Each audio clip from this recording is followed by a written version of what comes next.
चलिए, तो यहाँ पर हमें लिख दिए प्रक्रियात्मक समूह के डिफिनेशन क्या है सर। तो आइए जानते हैं। किसी यौगिक में उपस्थित परमाणु या परमाणुओं का वह समूह जिस पर यौगिकों का गुणधर्म निर्भर करता है तो उसे प्रक्रियात्मक समूह कहते हैं।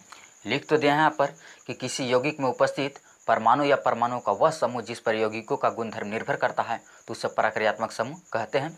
अब आइए इसके बारे में जानते हैं। अभी तो कुछ पता नहीं चला, जैसे में लेकर देखते हैं और इसके बारे में पता चलता है कि क्या है। चलिए, तो यहाँ पर हम सारा चीज़ लिख दिए हैं कि प्रक्रियात्मक समूह के अंदर क्या क्या चीज़ आता है से।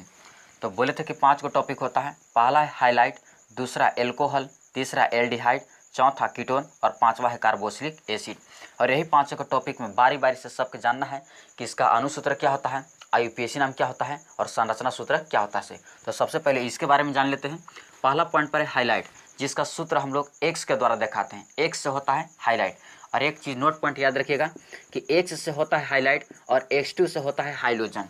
हाईलाइट के अंदर Cl से आता है क्लोराइड, Br से आता है ब्रोमाइड और I से आता है आयोडाइड। यही 3 को टॉपिक के बारे में हमको पूरा प्रक्रियात्मक समूह के अंदर पढ़ना है। हाईलाइट के अंदर जब यही रहेगा Cl2 के रूप में तो हो जाएगा क्लोरीन, जब यही रहेगा Br2 के रूप में तो हो जाएगा ब्रोमीन और जब यही रहेगा I2 के रूप में तो हो जाएगा आयोडीन।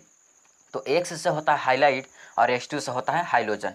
तो हाइलाइट में जब एगो रहेगा Cl तो उसको क्लोराइड कहेंगे, जब एगो रहेगा Br तो इसको ब्रोमाइड कहेंगे, जब एगो रहेगा I तो इसको कहेंगे आयोडाइड। लेकिन जब यही रहेगा जब Cl2 के रूप में तो ये पढ़ाएगा क्लोरीन और जब रहेगा Br2 के रूप में तो पढ़ाएगा ब्रोमीन और जब रहेगा I2 के रूप में तो पढ़ाएगा आयोडीन। और यही तीनों टॉपिक के लेके हमको हाईलाइट में चलना है।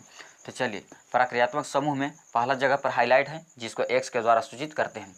पूर्व लग्न में आता है यही चीज़, क्लोराइड आ जाएगा, ब्रोमाइड आ जाएगा और आयोडाइड आ जाएगा।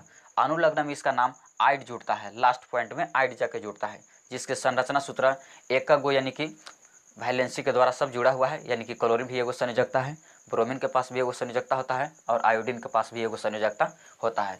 तो ये होता है हाईलाइट के अंदर। चलिए, दूसरा पॉइंट है एल्कोहल, जिसका सूत्र होता है OH। इसको पूर्व लग्न में कुछ नहीं नाम होता है, इसको अनुलग्न में ऑल जोड़ते हैं, ऑल OL के द्वारा लगा दिए हैं। और जिसकी संरचना सूत्र इसको 2 तरह से देखा जा सकता है, चाहे तो आप सिंगल संयोजकता के द्वारा देखा सकते हैं OH, या आप चाहे तो इसको अलग अलग के रूप में भी देखा सकते हैं। तीसरा है एल्डिहाइड, जिसका सूत्र होता है CHO। इसका पूर्व लग्न में कुछ नहीं नाम होता है, अनुलग्न में इसमें अल जोड़ते हैं, AL अल, जिसकी संरचना सूत्र इस तरह से होता है। कार्बन के यानी कि वैलेंसी 4 गो होता है, तो चारों कर से यानी कि 2 गो यहाँ, 3 अब 1 4 गो पूरा हुआ है इसका, और OH के द्वारा जोड़ देते हैं। चौथा है कीटोन, जिसका सूत्र होता है CO। पूर्व लग्न में इसका भी कुछ नहीं नाम होता है, अनुलग्न में इसमें ऑन जोड़ते हैं, ऑन, जिसकी संरचना सूत्र इस तरह से बनाया गया है कि C पर यानी कि 4 गो संयोजकता बैठा दिए हैं, 2 गो ऊपर से, एक बाएं से और एक दाएं से, और वो ऊपर है। और पांचवा है कार्बोक्सिलिक एसिड, जिसका सूत्र होता है COOH, जिसका अनुलग्न में OH के जोड़ते हैं और जिसकी संरचना सूत्र इस तरह से होता है कि कार्बन के यानी कि चारों कर से संयोजकता दिया हुआ है कि 2 गो ऊपर से, एक इधर से, एक इधर से, 4 गो, और O उधर ऊपर चल गया और OH इधर। तो इस तरह से यानी कि प्रक्रियात्मक समूह के अंदर हाइलाइट, एल्कोहल, एल्डिहाइड, कीटोन और कार्बोक्सिलिक एसिड आता है। और इसी के बारे में हमको जानना है, इसका अणुसूत्र, आईयूपीएसी नाम, संरचना सूत्र।